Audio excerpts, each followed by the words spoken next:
Hare Krishna. On the sacred day of the appearance of Shankaracharya, we have the opportunity to contemplate on the inconceivable ways in which the Lord asks his devotees to contribute to his cause. So the Lord's cause is to ultimately liberate all living beings from material existence. But depending on the level of consciousness of the living beings, they may or may not be ready for becoming liberated thus. So Shankaracharya was asked by the Lord to preach impersonalism. The Padma Puran has an elaborate discussion, a section wherein Lord Vishnu tells Lord Shiva to teach this impersonal message, and then Shankaracharya also, Lord Shiva also tells this to Parvati that I am going to do this. Maya kalpita devi kalau brahmana murtina maya vada satshastram prachannam bauddham uchyate. So he's telling that this asat shastra in Kali Yuga I'll preach, which will be covered Buddhism. So actually, just as he taught covered Buddhism, he himself was covered. He's a covered devotee. Now, Vaishnavanam yatha Shambhu, Shankaracharya is considered to be Lord Shiva. Lord Shiva is considered to be topmost of all the devotees of Lord Vishnu. And Shankaracharya is an expansion of manifestation of Lord Shiva. So, he is at his heart a devotee. But at that particular time, when Buddhism had spread all over India, Buddhism was ruling all of India actually. From 5th century BCE, Buddhism appeared and it spread so rapidly, so wide, especially after Ashoka and kings like him. Buddhism was ruling entire India, and Vedic culture was being rejected because of that. People were becoming atheistic, non-theistic. And it was emergency, and because people's consciousness had become had gone so much down that they could not understand the Vedic conclusion at that time. So Shankaracharya preached an intermediate doctrine which was acceptable to Buddhists and which is also acceptable to the broad Vedic teachings. So that was the doctrine of Brahma Satya. So Shankara had talked about Brahman as the highest reality, and Buddhism had talked about Shunya as the highest reality.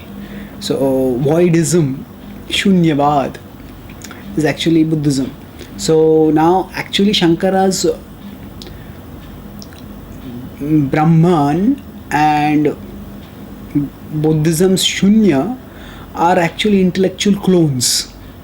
That means they are practically identical. Yes, the name is different. It's like when a being is cloned, then at that time, all the attributes, physical attributes are similar, but it's a different being with a different name. So it's like that. And people who were attracted to that Buddhist Shunya, Shankaracharya told him, if that's what you are attracted to, that's there in the Vedic culture also. And this was the original culture of the land. And there is so much more in the Vedic literature. Why are you giving it up? And he united everyone. And he brought people back into the Vedic fold. And those followers of the Vedas who at that time were divided into various groups, he united them by also instituting Panchopasana. Okay, that is 5 different deities you can worship. And understand that all of you are followers of the Vedas. So neglect your differences, focus on your similarities. And actually it was a massive operation which Shankaracharya did to bring people back in the Vedic fold. And eventually after that, Ramanujacharya, Madhvacharya, they all came and they brought the conclusion of the Vedic teachings, which Chaitanya Mahaprabhu established most attractively as the Achintya Bheda Bhed. But Shankaracharya played this role in which he established a teaching which was vital and indispensable at his times, but which would have to be countered later. And the Lord sent subsequent Acharyas, like Ramanujacharya and Madhvacharya, and he himself came to Chaitanya Mahaprabhu to do the subsequent countering.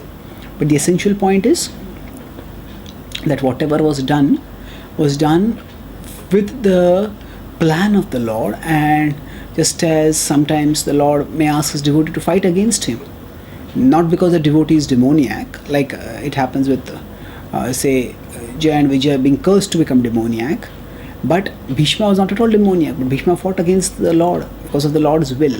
So similarly, Shankaracharya may have to preach a message which is not exactly according to Lord's complete conclusion. In fact, Mayavad, if taken literally as the highest truth, can be anti-devotional.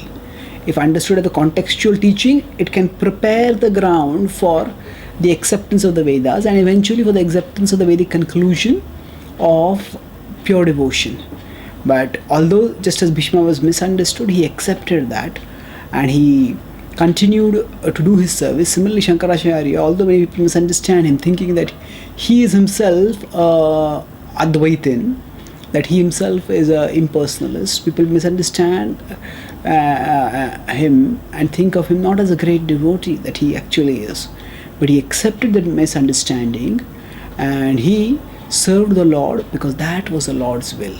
So we can pray to Shankaracharya that we also gain firm faith in the conclusive understanding of the Vedic scriptures, and we get the faith to reconcile any contradictions that we may find in the Vedic scriptures, and reconcile them by the understanding of the unifying, elevating, higher purpose of the Lord.